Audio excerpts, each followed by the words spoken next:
ಮಕ್ಕಳಿನಿಂದ ಆಗದೆ ಹೋದಾಗ ಸವಿತಾ ಅಂಬೇಡ್ಕರ್ ಅವರು ಆ ನಿಜವಾದ ಸಂಗತಿಗಳನ್ನು ತಿಳಿಸ್ಲಿಕ್ಕೆ ಅಂತಂದೇನೆ ಇಲ್ಲಿ ಇಳಿದು ಪ್ರತಿಯೊಂದನ್ನು ಎಲ್ಲರಿಗೂ ತಿಳಿಸ್ಕೊಡುವಂಥ ಒಂದು ಪ್ರಯತ್ನವನ್ನು ಅಲ್ಲಿ ಮಾಡಿದ್ದಾರೆ. ಇದು ಒಂಥರ ಎಲ್ಲರೂ ನೋಡಬೇಕಾದಂಥ, ಎಲ್ಲರೂ ಕೇಳಬೇಕಾದಂಥ ಮತ್ತು ಎಲ್ಲರೂ ಅರಿಯಬೇಕಾದಂತಹ ಒಂದು ವಿಚಾರ.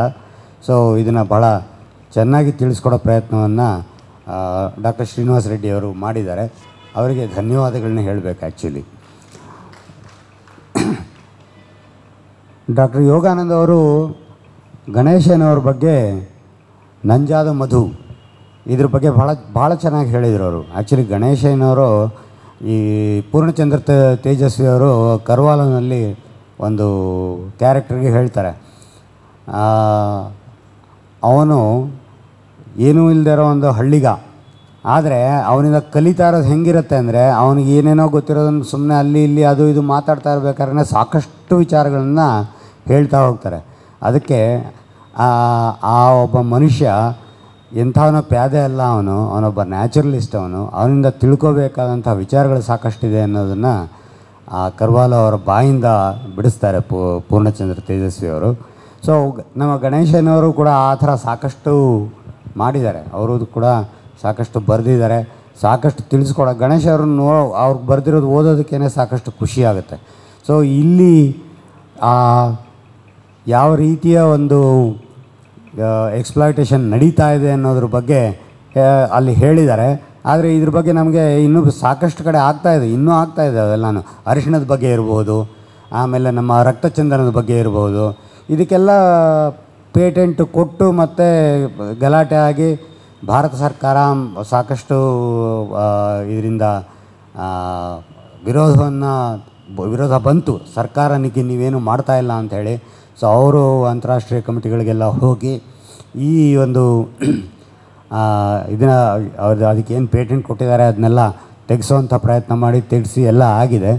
ಆದರೆ ಈ ರೀತಿ ಕಥೆಗಳಲ್ಲಿ ಬರೆದಾಗ ಅವರ ಒಂದು ಓದುಗರ ಒಂದು ಸಮುದಾಯ ಏನಿದೆ ಆ ಸಮುದಾಯ ಗೊತ್ತಾಗಿ ಅಲ್ಲಿಂದ ಮತ್ತೆ ಹರಡಿ ಇದು ಎಲ್ಲೋ ಒಂದು ಕಡೆ ಮೆನ್ಷನ್ ಆಗೋದಕ್ಕಿಂತನೂ ಜಾಸ್ತಿ ಜನಗಳ ಕಿವಿಗೆ ತಲುಪುತ್ತೆ. ಮತ್ತು ನಮ್ಮ ಬಗ್ಗೆ, ನಮ್ಮ ಹೆರಿಟೇಜ್ ಬಗ್ಗೆ ಒಂದು ಅರಿವಾಗತ್ತೆ ಅನ್ನೋದನ್ನು ಚೆನ್ನಾಗಿ ಹೇಳಿದರು ಇಲ್ಲಿ. ಮೂರನೇದು ಡಾಕ್ಟರ್ ಸುನಿಲ್ ಕುಮಾರ್ ಅವರು ಭೈರಪ್ಪನವ್ರ ಬಗ್ಗೆ ಸಾಕಷ್ಟು ಮಾತಾಡಿದರು. ಭೈರಪ್ಪನವರ ಕಥೆಗಳ ಬಗ್ಗೆ ಅದು ಅವ್ರು ಹೇಗೆ ಬರಿತಾಯಿದ್ರು, ಏನು ಮಾಡ್ತಾಯಿದ್ರು ಅಂತಂದ್ಬಿಟ್ಟು ಅವ್ರು ಎಲ್ಲೋದ್ರೂ ಬಾಯ ಬಿಡೋಲ್ಲ ಮೊದಲು. ಆಮೇಲೆ ಈ ನಡುವೆ ಒಂದು ಸ್ವಲ್ಪ 80 ವರ್ಷ ಆದಮೇಲೆ ಒಂದು ಸ್ವಲ್ಪ ಜಾಸ್ತಿ ಬಾಯಿ ಬಿಡ್ತಾಯಿದ್ರು. ಮೊದಲು ಅದ್ರ ಬಗ್ಗೆ ಏನು ಜಾಸ್ತಿ ಹೇಳ್ತಿರ್ಲಿಲ್ಲ. ಭಿತ್ತಿಯಲ್ಲಿ ತಮ್ಮ ಒಂದು ಆತ್ಮಚರಿತ್ರೆಯನ್ನು ಬರ್ಕೊಂಡು ಅವ್ರು ಹೇಳ್ತಾರೆ, ನನ್ನ ಆತ್ಮಚರಿತ್ರೆ ಇದು ಅಂತಂದ್ಬಿಟ್ಟು. ಆವಾಗ ಅವ್ರ ಬಗ್ಗೆ ಸಾಕಷ್ಟು ಗೊತ್ತಾಗೋಕ್ಕೆ ಶುರು ಆಯಿತು. ಅವರ ವ್ಯಕ್ತಿತ್ವ ಹೇಗಿದೆ ಅಂತಂದರೆ ಅವರು ಅನುಭವಿಸದೇ ಇರತಕ್ಕಂಥ ವಿದ್ಯೆಯೇ ಇಲ್ಲ, ಎಲ್ಲ ಸಂಪೂರ್ಣವಾಗಿ ಅನುಭವಿಸ್ತಾರೆ ಅವರು. ಅದನ್ನು ಅನುಭವಿಸಿ ಆ ಅನುಭವದಲ್ಲಿ ಬಂದಂಥದ್ದನ್ನು ತಮ್ಮ ಪುಸ್ತಕಗಳೇ ಹಾಕೋವಂಥ ಒಂದು ಪ್ರಯತ್ನನ ಮಾಡಿದ್ದಾರೆ. ಇವರು ಹಿಂದೂಸ್ತಾನಿ ಸಂಗೀತದ ಬಗ್ಗೆ ಹೇಳಿದರು. ನಾನು ಮೈಸೂರಿನಲ್ಲಿದ್ದೀನಿ, ಆಗ ಸೆಟ್ಲ್ ಆಗಿರೋದು ಮೈಸೂರಿನಲ್ಲಿ. ಅಲ್ಲಿ ಹಿಂದೂಸ್ತಾನಿ ಗಾಯಕರು ಯಾರು ಬರ್ತಾರೋ ಆ ಎಲ್ಲ ಕಾರ್ಯಕ್ರಮಗಳು ಅವರು ಹೋಗ್ತಾರೆ. ಈ ವೆಂಕಟೇಶ್ ಕುಮಾರ್ ಅನ್ನೋ ಒಬ್ಬರು ಹಿಂದೂಸ್ತಾನಿ ಗಾಯಕರು ಧಾರವಾಡದಲ್ಲಿ ಆಕಾಶವಾಣಿಯಲ್ಲಿ ಇದ್ದವರು, ಈಗ ರಿಟೈರ್ ಆಗಿದ್ದಾರೆ. ಅವ್ರು ಬಂದರು, ಗಾಯನ ಆಯಿತು, ಎಲ್ಲ ಆಯಿತು. ಆಮೇಲೆ ಇಳಿದು ಬಂದ್ಬಿಟ್ಟು ಭೈರಪ್ಪನವ್ರಿಗೆ ನಮಸ್ಕಾರ ಮಾಡಿದರು. ಅವ್ರು ನಮಸ್ಕಾರ ಮಾಡಿದ ತಕ್ಷಣ ಪಕ್ಕದಲ್ಲಿ ಕೂಡಿಸ್ಕೊಂಬಿಟ್ಟು, ನೀವು ಇಂತಿಂತ ರಾಗ ಹೇಳಿದ್ರಿ, ಇದನ್ನೆಲ್ಲ ಮಾಡಿದ್ರಿ, ಇದನ್ನು ಇಲ್ಲಿ ಬಂದಿರೋಂಥ ಶ್ರೋತೃಗಳು ಗಾಯನವನ್ನೇ ಅನುಭವಿಸ್ತಾರೆ. ಆದರೆ ಅದು ಯಾವ ರಾಗ ಅಂತ ಹೇಳಿದರೆ ಅವ್ರು ಮುಂದೆ ಹೋಗಿ ತಿಳ್ಕೋ ಪ್ರಯತ್ನ ಮಾಡೋವಂಥ ಅವಶ್ಯಕತೆ ಇರೋದಿಲ್ಲ. ಆದ್ದರಿಂದ ದಯವಿಟ್ಟು ಇದು ಯಾವ ರಾಗ, ಏನು ತಾಳ, ಅದು ಧೃತ್ತಲ್ಲಿ ಹೆಂಗಿರುತ್ತೆ, ಆಮೇಲೆ ವಿಲಂಬಿತ ಹೇಗಿರುತ್ತೆ, ಈ ಥರ ಅವ್ರಿಗೆ ಹೇಳ್ತಾ ಹೋದರು. ಸುಮಾರು ಒಂದು 20-25 ನಿಮಿಷ ಅವ್ರ ಬಗ್ಗೆ ಅಲ್ಲಿ ಸಂಗೀತದ ಬಗ್ಗೆ ಆ ಸಂಗೀತಗಾರರಿಗೆ ಜ್ಞಾನವನ್ನು ಕೊಡೋವಂಥ ಪ್ರಯತ್ನ ಮಾಡಿದರು ಅವರು.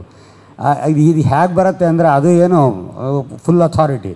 ಸೊ ಇದು ಹೇಗೆ ಬರುತ್ತೆ ಅಂತಂದರೆ ಅವರು ಅದನ್ನು ಸಂಪೂರ್ಣವಾಗಿ ತಮ್ಮ ತೊಡಗಿಸ್ಕೊಂಡು ಅದರ ಬಗ್ಗೆ ಇದನ್ನು ಓದಿ ಬರೆದು ಎಲ್ಲ ಮಾಡಿ ಅಲ್ಲಿ ಹೋಗಿ ತಿಳ್ಕೊಂಡು ಬಂದು ಬರೆದಿರೋದ್ರಿಂದ ಈ ಒಂದು ಏನು ಹೇಳ್ತೀರ ಜ್ಞಾನ ಅನ್ನೋದು ಅವರಲ್ಲಿ ಸರಿಯಾಗಿ ಚೆನ್ನಾಗಿ ತುಂಬಿಕೊಂಡಿದೆ. ಅದನ್ನು ಅವರ ಪುಸ್ತಕಗಳಲ್ಲಿ ಉಣಬಡಿಸಿದ್ದಾರೆ. ಇನ್ನೂ ಒಂದು ಇಲ್ಲಿ ಏನಪ್ಪ ಅಂತಂದರೆ ಡಾಕ್ಟರ್ ಸುನಿಲ್ ಕುಮಾರ್ ಅವರು ಹೇಳಿದ್ದು ಅವ್ರ ಪುಸ್ತಕಗಳಲ್ಲಿ ಕಾಂಟ್ರವರ್ಸಿಗಳನ್ನು ಭಾಳ ಕಾಣ್ತೀವಿ ಸಾಕಷ್ಟು ಪುಸ್ತಕಗಳಿಂದ. ಅವ್ರು ಬರಿತಾ ಇದ್ದದ್ದೇ ಕಾಂಟ್ರವರ್ಸಿ ಕ್ರಿಯೇಟ್ ಮಾಡೋದಕ್ಕೆ. ಅವ್ರು ಹೇಳ್ಕೋತಾರೆ ಎಲ್ಲ ಓದಬೇಕು, ತಿಳ್ಕೋಬೇಕು, ಅದ್ರ ಬಗ್ಗೆ ಪರ ವಿರೋಧ ಜಗಳ ಎಲ್ಲನೂ ಆಗಬೇಕು. ಇದರಿಂದ ಏನು ಬರುತ್ತೋ ಅವ್ರವ್ರ ತಿಳುವಳಿಕೆಗೆ ಅವ್ರವ್ರದ್ದು. ಆದರೆ ಈ ಬಗ್ಗೆ ತಿಳಿಲಿ ಜನಗಳಿಗೆ ಅನ್ನೋದು ನನ್ನ ಮುಖ್ಯ ಉದ್ದೇಶ ಅಂತಂದ್ಬಿಟ್ಟು ಅವರು ಸಾಕಷ್ಟು ಕಡೆ ಹೇಳ್ತಾರೆ.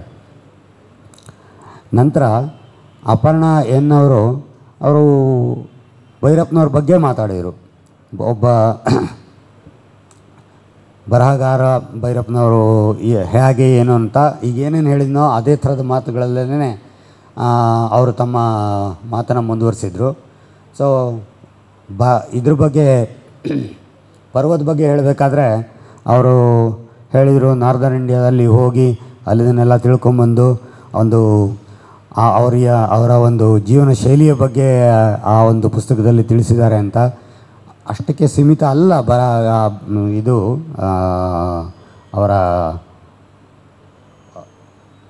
ಪರ್ವ ಕಾದಂಬರಿ ಏನಿದೆ ಬರೀ ಅಷ್ಟಕ್ಕೆ ಸೀಮಿತವಾಗಿಲ್ಲ.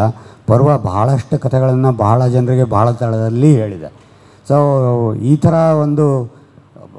ಒಂದು ದ್ವಂದ್ವವನ್ನು ಉಂಟು ಮಾಡಿ ಈ ಥರ ಒಂದು ಚಿಂತನೆಗೆ ಹಚ್ಚುವಂಥ ಕೆಲಸನ ಇದು ಪರ್ವದ ಬರಹ ಎಲ್ಲರಲ್ಲೂ ಉಂಟು ಮಾಡಿದೆ.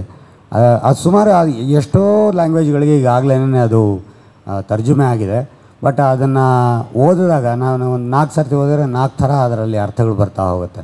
ಸೊ ಈ ಥರ ಒಂದು ನಮ್ಮ ಯೋಚನಾ ಲಹರಿಗೆ ಇನ್ನಷ್ಟು ರೆಂಬೆ ಕೊಂಬೆಗಳು ಬರಲಿ ಅನ್ನೋಂತಹ ಒಂದು ಪ್ರಚೋದನೆಯನ್ನು ಅವರ ಬರಹಗಳು ಮಾಡುತ್ತೆ.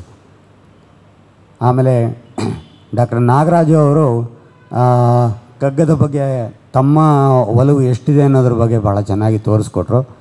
ಇಲ್ಲಿ ಅವ್ರ ಬಗ್ಗೆ ಹೇಳಿದ್ರು ಅವ್ರ ಮಾತನ್ನೇ ಆಡೋದಿಲ್ಲ, ಆದರೆ ಇಲ್ಲಿ ಬಂದುಬಿಟ್ಟು ಇಷ್ಟು ಚೆನ್ನಾಗಿ ಹೇಳಿ ಇದನ್ನು ಯಾವ ಥರ ನಾನು ಉಪಯೋಗಿಸ್ಕೋತೀನಿ ಅಂತಂದ್ಬಿಟ್ಟು ಹೇಳಿದ್ರಲ್ಲ, ಅದನ್ನು ನಿಜವಾಗ್ಲೂ ಈ ಥರದ ಒಂದು ಉಪಯೋಗವನ್ನು ನಮ್ಮ ಸಾಹಿತ್ಯಗಳಿಂದ ನಾವು ಉಪಯೋಗಿಸ್ಕೊಳ್ತಾ ಹೋದರೆ ಕನ್ನಡ ಉಳಿಯುತ್ತೆ ಅಂತ.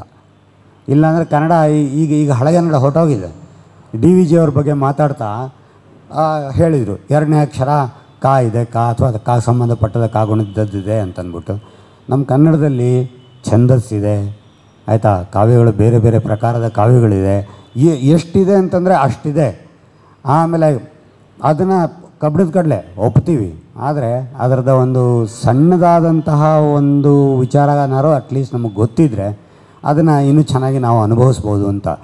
ಈ ನವ್ಯ ಕವಿಗಳಿಗೆ, ನವೋದಯದವರಿಗೆ ಇದು ಇಷ್ಟ ಆಗಲ್ಲ ಈ ಥರ ಹೇಳಿದರೆ. ಯಾಕೆಂದರೆ ಅದೆಲ್ಲ ಕಬ್ಬಣದ ಕಡಲೆ, ಬರೀ ತಿಳುವಳಿಕೆ ಓದ್ದವರು ಅಂತ ಇರುವಂಥವ್ರಷ್ಟೇ ಮಾಡೋದು, ಜನಗಳಿಗೆ ತಲುಪೋದಿಲ್ಲ ಹಾಗೆ ಹೀಗೆ ಅಂತ. ಖಂಡಿತವಾಗ್ಲೂ ಜನಗಳಿಗೆ ತಲುಪಿಸ್ತಾನೂ ಇದ್ದಾರೆ, ಇವತ್ತಿಗೂ ತಲುಪ್ತಾ ಇದೆ.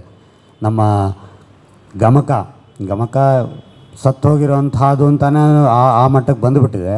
ಆ ಗಮಕದಲ್ಲಿ ಸಹ ಓದ್ತಾರೆ, ಆಮೇಲೆ ವ್ಯಾಖ್ಯಾನ ಮಾಡಲಾಗತ್ತೆ. ಜನಸಾಮಾನ್ಯರು ನನ್ನಂಥವ್ರು ಅದರಿಂದ ಅದರ ಅರ್ಥ ಏನು ಅನ್ನೋ ತಿಳ್ಕೊಳ್ಳೋವಂಥ ಪ್ರಯತ್ನ ಮಾಡ್ತೀವಿ. ಸೊ ಈ ಥರದ್ದೆಲ್ಲ ಪ್ರಯತ್ನಗಳು ನಮ್ಮಲ್ಲಿ ಆಗಬೇಕು.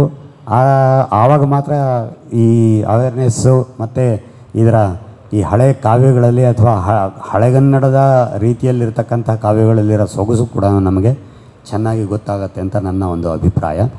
ಕಡೆಯದಾಗಿ ಡಾಕ್ಟರ್ ಸುಂದರೇಶ್ ಅವರು ಮಾತಾಡ್ತಾ ಮಲ್ಲಾಡಿಯಲ್ಲಿ ರಾಘವೇಂದ್ರ ಸ್ವಾಮಿಗಳ ಬಗ್ಗೆ ಬರೆದರು. ಅವರೊಬ್ಬರು ಎಲೆಮರೆ ಕಾಯಿ. ಅವ್ರ ಬಗ್ಗೆ ಕಾಂಟ್ರವರ್ಸಿಗಳು ಅದು ಎಷ್ಟಿತ್ತು ಭಗವಂತನಿಗೆ ಗೊತ್ತೋ ಅಷ್ಟಿತ್ತು. ಆದರೆ ಅವ್ರು ಮಾಡಿರ್ತಕ್ಕಂಥ ಪ್ರಯತ್ನ, ಈಗ ತುಮಕೂರಿನಲ್ಲಿ ದಾಸೋಹ ನಡೆಯುತ್ತೆ, ಅನ್ನ ದಾಸೋಹ ನಡೆಯುತ್ತೆ, ಅಕ್ಷರ ದಾಸೋಹ ನಡೆಯುತ್ತೆ, ಅದ್ರ ಬಗ್ಗೆ ಎಲ್ಲರಿಗೂ ಗೊತ್ತು. ಆದರೆ ಮಲ್ಲಾಡಿ ಹಳ್ಳಿಯಲ್ಲಿ ಅವ್ರು ಏನು ಮಾಡಿದರು ಅನ್ನೋದ್ರ ಬಗ್ಗೆ ಅವ್ರು ತಮ್ಮ ಹೆಸರು ಕೂಡ ಪಾಪ ತೀರ್ಕ ಅಂತ ಇಟ್ಕೊಂಡಿದ್ರು. ಯಾಕೆಂದರೆ ತಿರ್ಕೊಂಡು ಬಂದ್ಬಿಟ್ಟು ತಿರುಪೆ ಎತ್ಬಿಟ್ಟು ಅವರ ಆಶ್ರಮನ ನಡೆಸ್ತಾಯಿದ್ರು. ಸೊ ಈ ಒಂದು ಜೋಳಿಗೆಯ ಪವಾಡನ ಎಷ್ಟು ಚೆನ್ನಾಗಿ ಅವರು ಹೇಳೋದಕ್ಕೆ ಪ್ರಯತ್ನ ಪಟ್ಟರು ಅಂತಂದರೆ, ಅಫ್ಕೋರ್ಸ್ ಅವ್ರಿಗೆ ಸಮಯ ಸಾಲಿಲ್ಲ, ಯಾಕೆಂದರೆ ಪೀಠಿಗೆ ಸ್ವಲ್ಪ ದೊಡ್ಡದಾಯಿತು. ಸೊ ಈ ಥರದ ವ್ಯಕ್ತಿತ್ವಗಳ ಬಗ್ಗೆ, ಎಲೆಮರೆ ಕಾಯಿಗಳ ಬಗ್ಗೆ ನಾವು ಸಾಕಷ್ಟು ಅಧ್ಯಯನನ ಇಲ್ಲಿ ಮಾಡಬೇಕಾಗಿದೆ. ಸಿಗ್ತಾರೆ, ಬೇಕಾದಷ್ಟು ಜನ ಸಿಗ್ತಾರೆ. ಸೊ ಅದ್ರ ಬಗ್ಗೆ ಒಂದು ಕುತೂಹಲನ ಹುಟ್ಟಿಸಿರೋದು ಕೂಡ ಸುಂದರೇಶ್ ಅವರ ಪ್ರಯತ್ನ ಆಗಿತ್ತು. ಅದಕ್ಕೆ ಧನ್ಯವಾದಗಳು ಡಾಕ್ಟರ್ ಸುಂದರೇಶ್. ಸೊ ಇಷ್ಟು ಸಮಯ ಜಾಸ್ತಿ ಆಗೋಗಿದೆ, ಆದ್ದರಿಂದ ಈ ನನ್ನ ಮಾತನ್ನು ಇಲ್ಲೇ ಮುಗಿಸ್ತೀನಿ. ನನಗೆ ಒಂದು ಅವಕಾಶ ಕೊಟ್ಟಿದ್ದಕ್ಕೆ ಆಯೋಜಕರಿಗೆ ಧನ್ಯವಾದಗಳು. ನಮಸ್ಕಾರ. ಧನ್ಯವಾದಗಳು ಸರ್.